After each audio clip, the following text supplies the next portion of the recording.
이 이야기는 10년 전 당시 25살이었던 정태훈 씨가 부천의 한 야산에서 겪은 기이한 실화입니다. 10년 전이었죠. 25살 때 부모님이랑 대판 싸우고는 무작정 자전거를 끌고 나갔어요. 부천 쪽이었는데 화는 안 풀리고 눈앞에 보이는 야산 산책로라 좀 걷자 싶었죠. 그런데 아무리 산을 올라도 정상이 보이지 않더라고요. 심지어 얼마나 올라왔는지, 어느 방향으로 가야 하는지조차도 제가 헷갈렸어요. 그렇죠. 제가 거기서 길을 잃고 만 거죠. 어떡하지? 내가 어떤 길로 올라온 거지? 하고 당황하고 있던 저는 바보 같은 결정을 내리고 맙니다. 이왕 올라온 김에 계속해서 산을 오르기로 결심했습니다. 하지만 이런 생각을 한번 해봐요. 만약 제가 왔던 길로 되돌아갔더라면 그럼 정말 기괴한 일을 당하지 않았을 텐데. 아무튼 다시 걷기 시작했는데 하늘이 어둑어둑해지더니 비가 갑자기 내리는 겁니다. 그 비를 다 맞으며 계속해서 걷는데 희한하게도 길에 사람이 한 명도 없는 거예요. 그래서 저는 저 혼자니까 점점 이 산이 무서워지기 시작했어요. 더 가다가는 이 산 속에서 영영 헤맬 것 같은 느낌? 그래서 결국 포기하고 내려가야겠다 생각했어요. 그런데 그거 아세요? 해가 질 때 산에 비가 딱 내리면은 희뿌연 안개가 스물스물 올라오거든요. 순식간에 주변이 어두워지니까 핸드폰 손전등을 켰어요. 근데 배터리가 50% 정도밖에 안 남았더라고요. 손전등을 의지해서 산을 내려가기 시작했습니다. 한 10분쯤 되었을까요? 분명 왔던 길로 되돌아갔다 생각했는데 처음 보는 길 같기도 하고 슬슬 자신이 없어졌어요. 에이, 설마 아니겠지.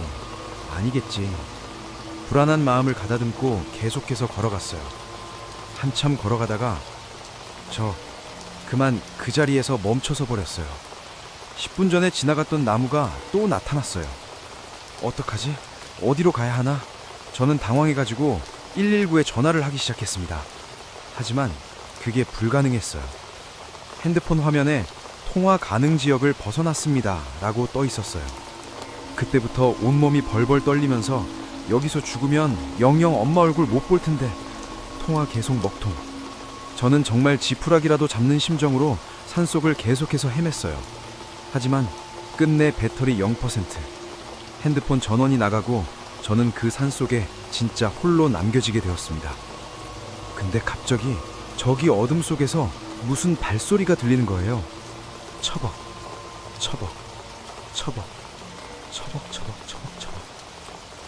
극한의 공포를 느끼면서 눈 지금 감아버렸어요. 그 순간 눈이 확 밝아지는 거예요. 슬며시 눈을 떴더니 거기 청년, 이 빗속에서 혼자 뭘 하는 거야? 우비를 쓰고 장화를 신은 할아버지가 저를 향해 손전등을 딱 비추고 있는 거예요. 저는 길을 잃었어요. 그러자 우비를 쓴 할아버지가 아이고 어쩌다 우리 집 가서 비 좀 피하다가 내려가. 곧 데려다 줄게 라고 말했습니다. 저는 감사합니다 라고 했죠. 그 순간 저는 진짜 열심히 살아야겠다. 내려가면은 진짜 열심히 살아야겠다 속으로 생각했죠. 근데 이때는 미처 제가 몰랐던 거예요. 이 할아버지를 만난 게 절대 행운이 아니라는 것을. 할아버지를 홀린 듯이 따라갔죠. 산속에 흙벽에 나무판을 덧붙인 나무판 집이 나왔습니다. 할아버지를 따라 안으로 들어가니까 그 집에 전기가 들어오지 않는지 촛불 몇 개가 방을 흐릿하게 밝히고 있었어요. 근데 벽에 문이 하나가 보였어요. 자물쇠로 굳게 닫혀있던 그 문. 그때 할아버지가 저에게 차 한 잔을 끓여주셨어요. 저는 감사하다 인사를 하고 김이 모락모락 나는 그 차를 혼자 홀짝홀짝 마셨죠. 근데 그 차가 차갑더라고요. 뭐야? 그랬지만 어쨌든 차를 마시면서 마주본 할아버지 인상은 아주 편안한 인상이었거든요. 할아버지, 여기 혼자 사시는 거예요? 그렇지 뭐. 어떻게 여기 혼자 사시게 된 거예요? 가족들은 근처에 있나요? 가족이 있지. 뭐랄까, 할아버지가 대답은 해주시는데 묘하게 대화가 뚝뚝 끊기는 느낌이었어요. 근데 비 오는데 저를 어떻게 찾으신 건가요? 영수가 나더러 나가보라고 했어. 그래서 나갔다가 청년을 찾은 거야. 영수? 가족인가? 아, 그럼 저 영수 덕분에 살았네요. 그럼 감사하다고 인사를 해야 하는데 어떡하죠? 영수야, 이 청년이 너한테 고맙다고 하는구나. 뭐? 아서라, 내가 받을게. 너는 굳이 나오지 마. 거기 있어. 누군가와 말을 주고받는 느낌이었어요. 그런데 바로 그때 할아버지가 문을 향해 호통을 치시는 거예요. 어허, 말 들어 이 녀석아. 네가 나오면 이 청년이 무서워해. 그때부터였어요. 이 할아버지가 무서워지기 시작했어요. 앉아있기가 무서워서 빠르게 인사드리고 나가려고 했어요. 도와주셔서 감사합니다. 저는 이제 갈게요. 청년이 간다니까. 우리 영수 화가 났어. 우리 영수 화 풀릴 때까지만 있다가. 그러자마자 쿵 촤자작, 자물쇠로 닫혀있던 그 문 안에서 누군가 손잡이를 잡은 것처럼 덜컹거리기 시작하는 거예요. 아, 저 갈게요. 갈 거예요.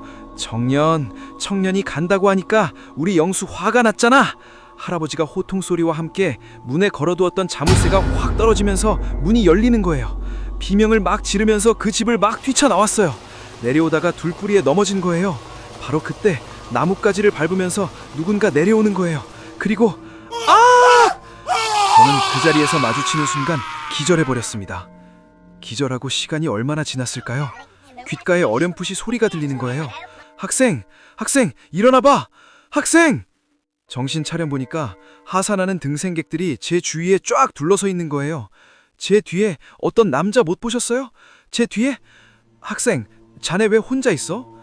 아저씨, 집 같은 거 못 보셨어요? 자네, 여기 집 같은 게 어딨겠어. 무덤 몇 개밖에 없다니까. 그래, 여기 집이 어딨어. 그래서 저는 아저씨들에게 제가 본 할아버지와 집에 대해 몇 번이나 아저씨들에게 설명을 했어요. 결국 한 분이 학생, 그럼 바로 코앞이니까 같이 가보자. 그래서 다 같이 제가 뛰어온 방향으로 같이 가보기로 했습니다. 하지만 얼마 지나지 않아서 저는 그 자리에 멈춰설 수밖에 없었어요. 학생, 이거 맞지? 여기 무덤밖에 없다니까? 정말 거기에는 잡초가 무성한 무덤 2개밖에 없더라고요. 아저씨들이 묘비 보면서 잡담하는 걸 들었어요. 여기 무덤 있는 거 알았는데 이렇게 가까이 보는 거는 처음이네. 아이고, 근데 묘비에 뭐라고 적혀 있나? 김영수라고? 김영수? 할아버지가 부르던 그 이름이었어요. 꿈이라도 꾼 건지 헛것을 본 건지 아직까지도 모르겠어요. 저는 그날 밤 무덤 옆에서 대체 누구랑 대화를 했던 걸까요? 저는 지금까지도 산을 오르지 못합니다.